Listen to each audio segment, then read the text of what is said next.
All right. Here we are. A95. We're moving. We're moving right along. Yeah, second semester, third quarter. Almost fourth quarter. Weird. But yeah, third quarter still. Huh. Yeah. Hey, Mr. Jameson. Yes. Why is today a beautiful day for math? Well, today is a beautiful day for math. You know, I don't see a cloud in the sky, which is awesome. Whoa. It's literally just beautiful outside. Plus, I don't we haven't believe it. made a video in a while. So It's been a minute. Yeah. What about you? Why is This pencil that I'm about to use here, Yeah. just found it in the garbage. What? That's a good one. That's a quality pencil. That's a Tycon. Who would throw that away? I mean, I would get a lot of math out of that. Yeah. Oh, yeah. Get a lot of writing. Speaking of, We've got exponent rules. number 3. Number 3. Which it's S4 is exponents rules 1 and 2, I believe. Is it S4? AS4, I Okay. believe. All right. 1 and 2. Our comments can call us out if we're wrong on that. Yeah. one. I know, So leave a comment if we messed up on that. And we get tons of comments. We'll have our secretary look through those and get back to it. Yeah, well, got to keep them working hard.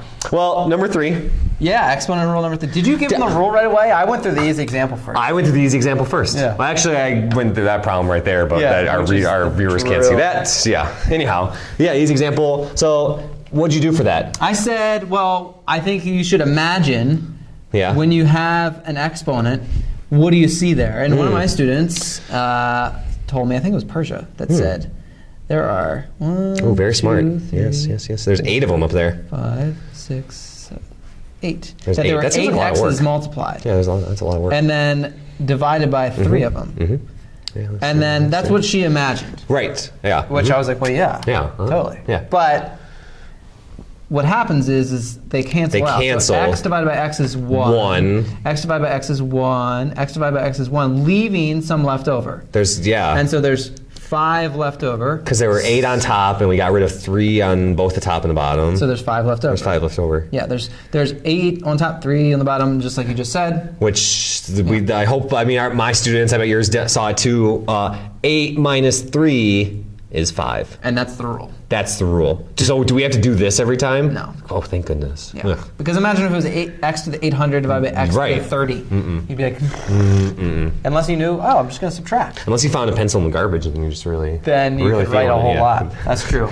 So I wrote the exponent rule after that. Do you want me to? Yeah, whatever. So I did x to the power of a. Aha, that's what I did too. Divided by x to the power of b. So that's important that those are both x's. Yeah, because it's got to have the same base. The same base. Whether it's a y or a z or anything with the same base, these x's, to any power a or b. And if they're in a fraction. Yeah, if they're in a fraction, then what you do is the new exponent, you keep the same base, and you have a minus b. You subtract. You just subtract exponents. Like we see here, 8 minus 3 is 5. Yep, perfect. Schwank. And then what I did, I don't think I did this in my first class, but in my other classes I said, you had 30 seconds to try to solve this with your partner, and then I'll come back to it. The meeting example? And they did that. Okay. And they tried, and a lot of them got it. Okay. They didn't know what to do with that 3. That 3 down there. Yeah, they messed it up. Well, what I did, I added a 1. So there's an invisible 1. Yeah. So then I start rebuilding a fraction. So I have 1/3. And that fraction we can't simplify any further. Yep.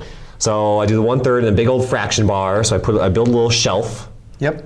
And then now we can do exponent rule number 3. So x to the 7th over x to the 3rd. Yep. So 7 minus 3 is 4. So put it on the shelf. X to the 4th. X to the 4th. Yep. And then do the same thing with the y's, right? And then y to the 2nd, and then what? What? Well, there's an exponent here that's hidden. Another invisible one. Yeah, there's a hidden exponent there. Another invisible one. So then, 2 minus 1, is 1. So y to the 1. Perfect. Which, that's a perfectly right answer. That is completely right. So I would take that. I would take that too. But let's since we're feeling zesty today. Let's make it look a little Let's get rid of those neater. invisible ones. Let's get rid of the ones we don't really need to write. X to the 4th, there's a y to the 3rd. Brilliant. I like it. But again, here, this is perfectly acceptable. The work has been done. Totally. The way to think about it is you just look at it, find the x's. Who's got more x's? Oh, the top part does, the numerator. How many more does it have? It's got 4 more. And really what's happening, the math behind it is the subtraction that you just talked about. I mean, today Anastasia asked like the great question. She said, well, why did you put it on the top of the shelf? Why did it go x to the 4th up there? And then we had a good discussion. There's 7 on top. There's 3 on the bottom, so there's 4 more on top. That's why it's up there. Right. I was really impressed by that question. It makes sense. That's where the leftovers go. Aha. The leftovers. Aha. I'm getting hungry. All right. Difficult example. Not too crazy, but a little bit. There's a 4 and a 12. So okay, we have a fraction here. We have a fraction. So we just make the fraction right now? Yeah. So what can we divide both 4 and 12 by? Well, we could definitely divide by 1. That wouldn't get us anywhere. silly. We could divide by 2. 2. The greatest common factor would be 4. So we can divide both those by 4. Okay, I see that. So 4 divided by 4 is 1. Fraction bar. No, notice how I go like longer. Yeah, because you need room. Right, I'm gonna need some room here. And then 12 divided by 4 is 3. So 1/3 again. So 4 over 12 just gets looked at as its individual fraction. You simplify that part of the fraction to 1/3. And then now it's that's it. That's what makes it difficult? Yeah. Okay, all right. It's not really. All right. So okay, x to the 8th over x to the 3rd. That's just like this problem. Oh yeah. So 8 minus 3 is 5. Yep, x to the 5th. And then y to the 7th over y to the 6th, we got that 7 minus 6 is 1, so there'll be an exponent of 1 there. And then we can clean it up a little bit. Yeah, so that's right. Let's make sure we're in the frame. Are we not? Uh-oh. Here we go. Go ahead. So that's perfectly done. Like I would accept that as 100%. Check. Well done. But that's an invisible 1. We don't really need it because it's just 1x to the 5th. And then y to the 1st, which we don't need a 1 on there, over 3. Yep. Perfect. That's it. Boom. And you'll really just apply those rules, and you can combine them with the other rules. And yeah, that's it, man. 9-5. Good luck. Wash my hands.